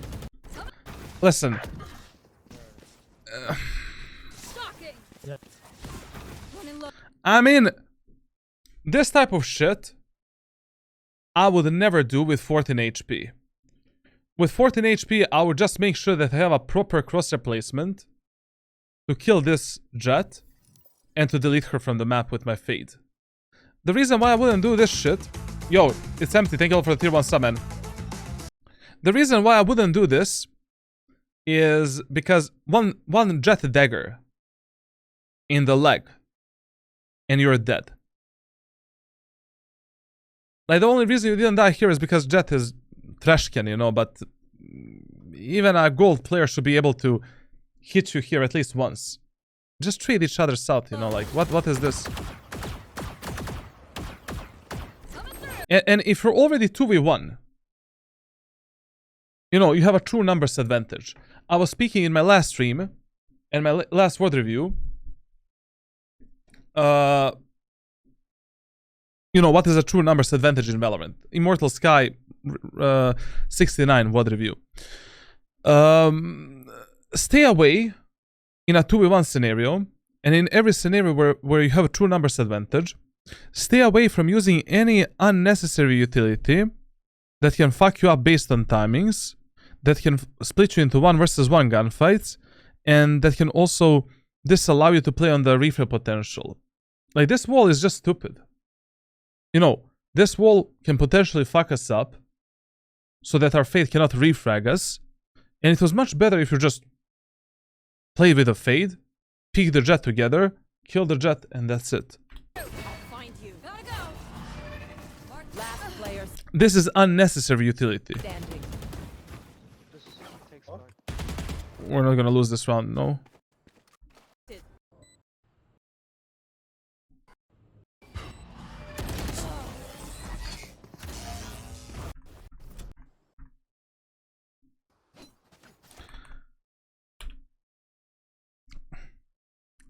Prod is kinda shit these days, you know? I don't recommend you to watch his streams. You know, watch someone else for Neon. Okay, guys, I need to take a quick piss. Just a second.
Okay.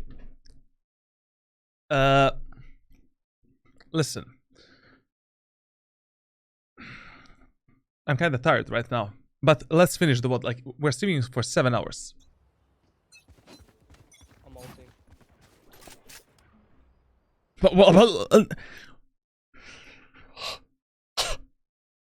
You have enormous amount. You're like a lot of times you're doing nothing.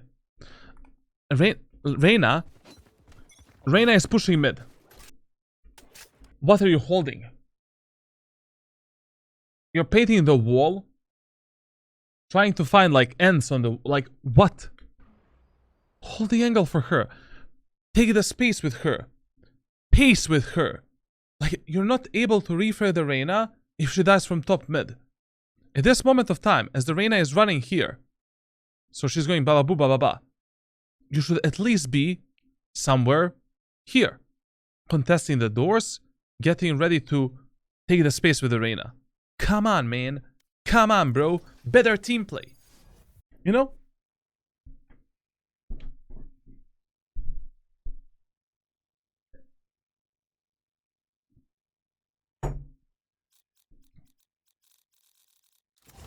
Get zapped.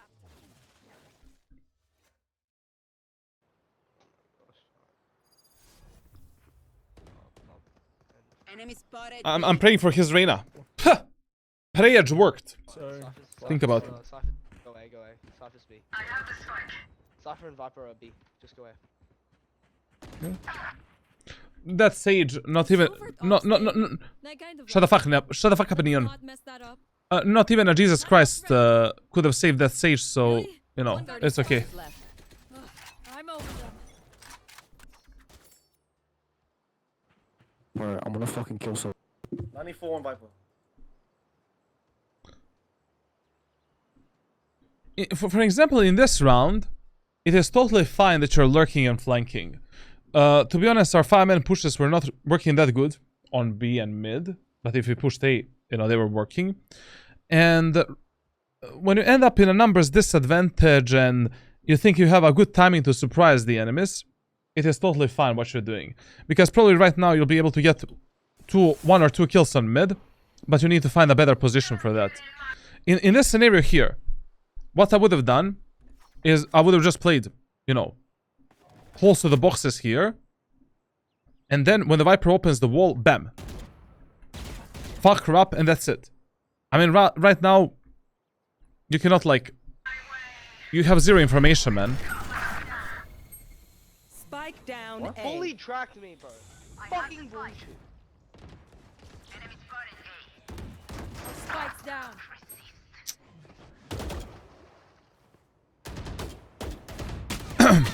When you're lurking and flanking, you really need to like, you know, you cannot sell your teammates like this.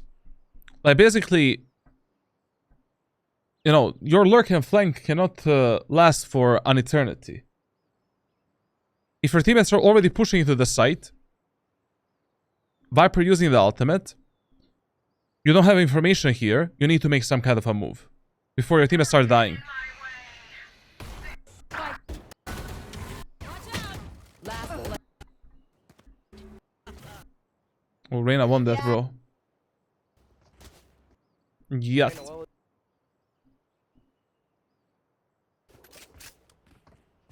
I'll take everything from them. I'm just gonna ask one question. The most success in this match we had when we were pushing A site, S5. At which moment of time we thought that a good idea is to push B? If something is already working for you, abuse it until it stops working. When it stops working, do it one more time, because that is much more unpredictable, rather than changing things up because something didn't work once. In a game of Valorant, it is completely fine to lose 2 rounds in a row by trying to do the same shit. And then in a 3rd, 4th, 5th round, we adapt our gameplay. But, I don't know, man, like people in Valorant are complicating things way too much. Entry. I'm out of here. He's Find done. you.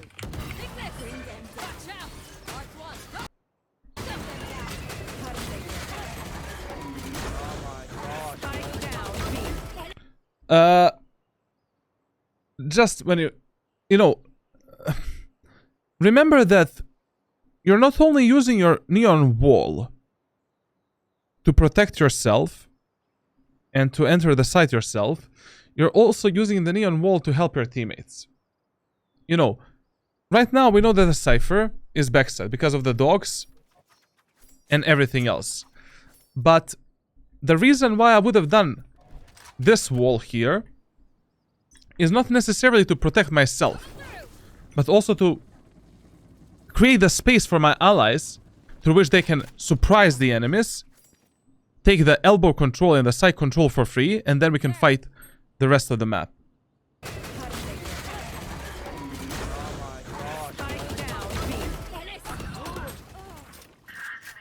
Jet on earth. I'll put my smoke up. Planted.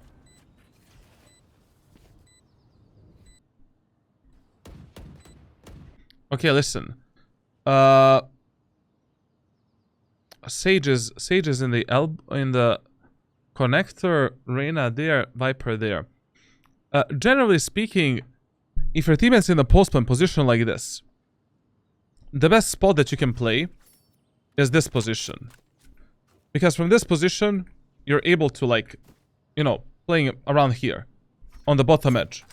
You're able to get the information for your Reyna and take an early contact with the enemies and potentially get away with a kill by dropping down. You're also able to help your Sage in the connector, and you're also able to help your teammates if they fight the enemies in the B main area of the map. Now, when my teammates are scattered on the map, by playing there, playing here, usually I love to play here because I'm able to support my allies no matter which type of a fight they take with the enemies. Oh my gosh, bro. Are you serious? Another flight. Main.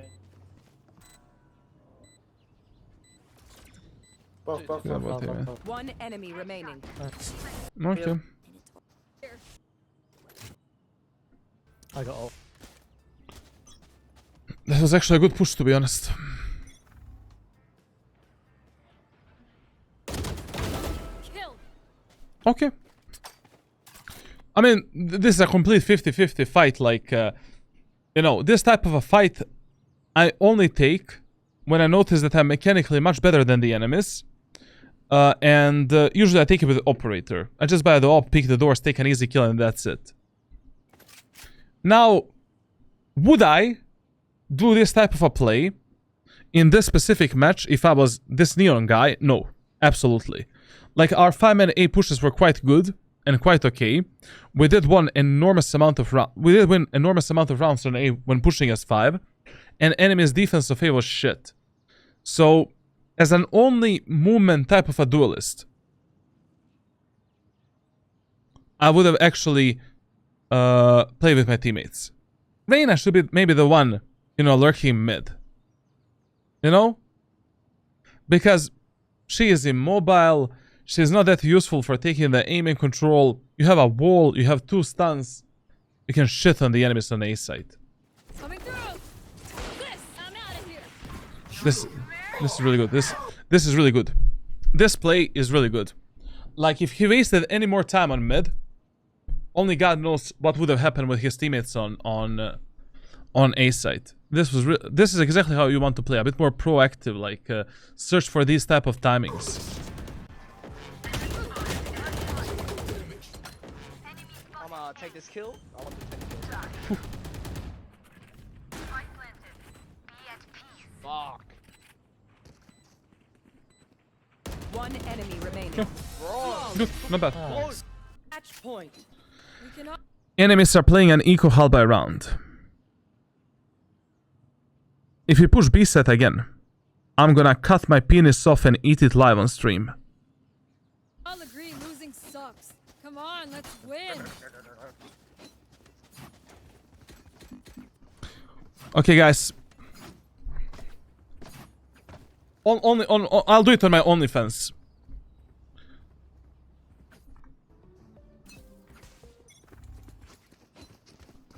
Okay, who should we play with right now? With our Sage. Why? Because Sage is You know, in a game of Valorant, also like when it comes to reading your teammates, try to read who is dying the most and who is giving the most like first bloods and who is the weakest type of teammate. Sage died so many times first. And essentially like right now, I would, you know, even with Neon, if we push through the B tunnel, it is absolutely fine because we can use our wall to protect our anal cavity from the tower and from the doors, and we can effectively split into the site and punish the enemies on site. But letting the Sage die here alone, Go, go, go! Where are you? not a good idea. Bring them down. This way! Bro, what? Bring them. Take this! Watch out! Okay, listen. One very important thing that you also need to pay attention on. When you're playing a duelist, Jet, Neon, Phoenix, I don't know, like any duelist, any character in general, one of the best moments of time for you to safely execute a site, especially with Neon, because you don't have any updraft ability, any, you know, airborne ability. If your initiators are already using the Sova drone, Sky Dog, Fade Dog, to activate the Cypher Tripwire, that is probably the perfect moment of time for you to enter the site. Like here, when the first dog triggered the Tripwire, you know, whoosh, you're running in, destroying the Tripwire for your teammates, killing the Cypher for your allies, and allowing your teammates to go in. Pay attention on that. You never use your initiator's abilities to push into the site. Stupid. This way! Bro, what? Bring them. Take this! If you're already pushing against the Cypher, you need to use that timing to execute the site safely, destroy the tripwire, potentially kill the Cypher, and open the site for your team. But generally speaking, it is so retarded that we're pushing the B site when the enemies are eco and halbay on Breeze, man. Spike down B. Good. Sage! Heal me, Sage! Heal me! Heal me, Sage! If I can heal you, just... Last player standing. What? Next one. Where did you come from?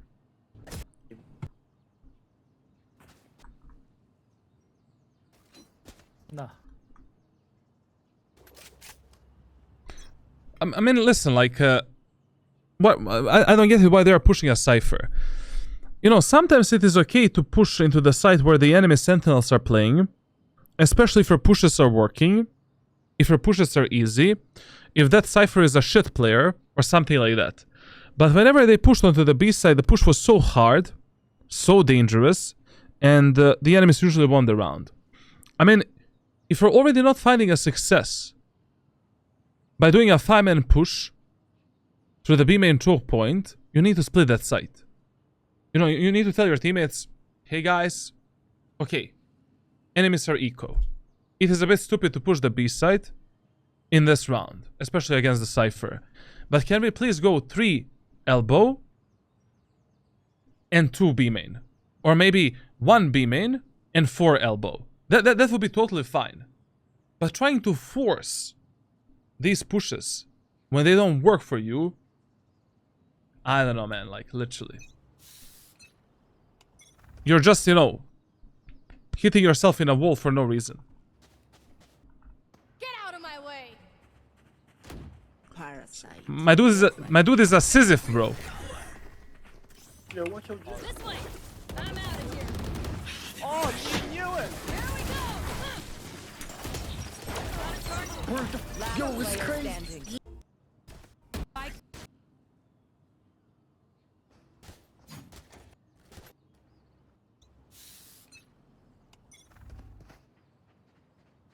Get out of my way!